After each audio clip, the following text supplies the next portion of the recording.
లక్షలాది రూపాయలు కిరాయి చెల్లిస్తూ ఉన్న ప్రభుత్వ స్థలాన్ని వినియోగించుకోక ప్రజాధనం ఇప్పుడు పరాయి పాలవుతుంది. మీరు ఇక్కడ క్లియర్ గా విజువల్స్ లో చూస్తుంది కోట్లాది రూపాయల విలువ చేసే స్థలం. పేరుకు ప్రభుత్వ స్థలమైనా కాపాడే నాదుడు లేక దిక్కు లేకుండా పోయింది. క్లియర్ గా ఇక్కడ కనిపిస్తుంది జిహెచ్ఎంసి బోర్డుతో కనిపిస్తున్న ఈ స్థలం అక్యురేట్ గా కోట్లాది రూపాయల విలువ చేసేది. మరి ఇప్పుడు అది కబ్జాదారుల చేతుల్లోకి వెళ్లిపోనుంది.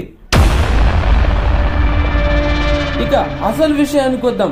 హైదరాబాద్ జిహెచ్ఎంసి పరిధిలోని సర్కిల్ నంబర్ 1 అది కాప్రా సర్కిల్. ఆ కాప్రా సర్కిల్ పరిధిలో ఉన్నటువంటి అరుల్ కాలనీలో గత కొన్ని సంవత్సరాలుగా అన్యాక్రాంతంగా పడి ఉన్నటువంటి జిహెచ్ఎంసికి సంబంధించినటువంటిది కోట్లాది రూపాయల విలువ గలటువంటి స్థలం ఇప్పుడు అది అన్యాక్రాంతంగా పడి ఉంది. ఎవరికి నోచుకోక అటు ప్రభుత్వానికి కూడా వినియోగించుకోలేక ఎవరికి కొరగాకుండా అది కబ్జాదారులకు కబ్జా చేసుకునేందుకు అనువుగా మారిందనంటే అది యథార్థం అని చెప్పేటువంటిదే ఈ వర్డ్స్. ఇక అసలు విషయానికి వస్తే ఆ స్థలం చూడడానికి చాలా చిన్నదిగా కనిపించిన మాత్రం అది వందలాది గజాలు కలిగినటువంటి ఆ స్థలం ఇప్పుడు ప్రభుత్వమే గనుక అధికారుల నిర్లక్ష్యంతో ఈ ప్రభుత్వ స్థలం ఇప్పుడు వినియోగానికి రాకుండా పోయింది. ఆ స్థలం గనుక వినియోగంలోకి తీసుకొని ప్రైవేటు స్థలంలో కొనసాగుతున్నటువంటి సబ్ రిజిస్ట్రేషన్ కార్యాలయంను ఇప్పుడు నిర్మించి వాడుకున్నట్లయితే లక్షలాది రూపాయలు వృధా కాకుండా ప్రజాధనం కాపాడినట్టుగా ఉంటుందని కాప్రా సర్కిల్లోని బీజేపీ నాయకులు అటు ప్రభుత్వాన్ని వేడుకుంటున్నారు.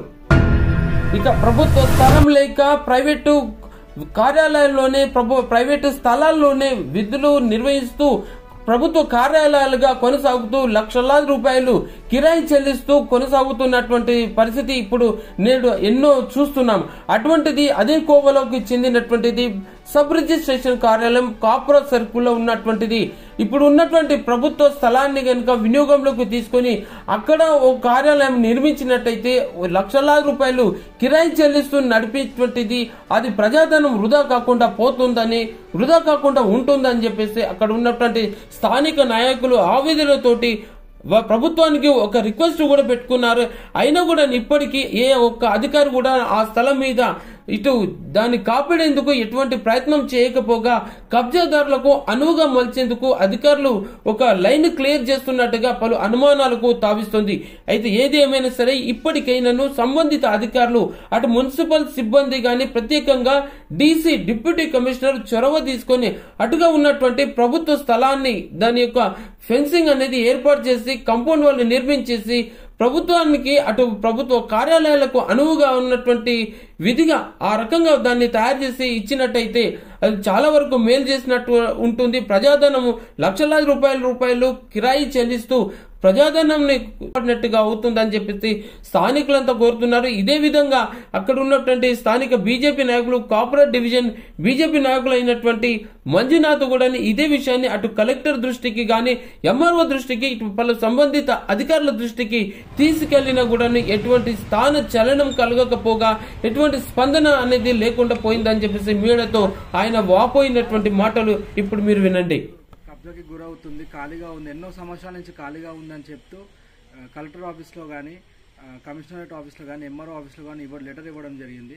ఇంతవరకు దాన్ని పట్టించుకోవట్లేదు. అసలు ఎంత చెప్పా కానీ అది ఎన్నో సంవత్సరాల నుంచి ఖాళీగా ఉంది. అది సబ్ రిజిస్ట్రేషన్ ఆఫీస్ ఈశ్వర్లో ఉంది. దానికి ₹1,00,000 రెంట్ కడుతున్నారు. అదే సబ్ రిజిస్ట్రేషన్ ఆఫీస్ మన భూమిలో కట్టండి, 800 గజాలు ఉంది మన గవర్నమెంట్ ల్యాండ్, కట్టండి అంటే వాళ్ళు అసలు రెస్పాన్సే అవ్వట్లేదు. అసలు దీని గురించి ఏం చేయాలో అర్థం కాదు. అందుకే మేము మీడియా ద్వారా మీకు మెసేజ్ ఇద్దామని మీడియా వాళ్ళకి చెప్తున్నాం.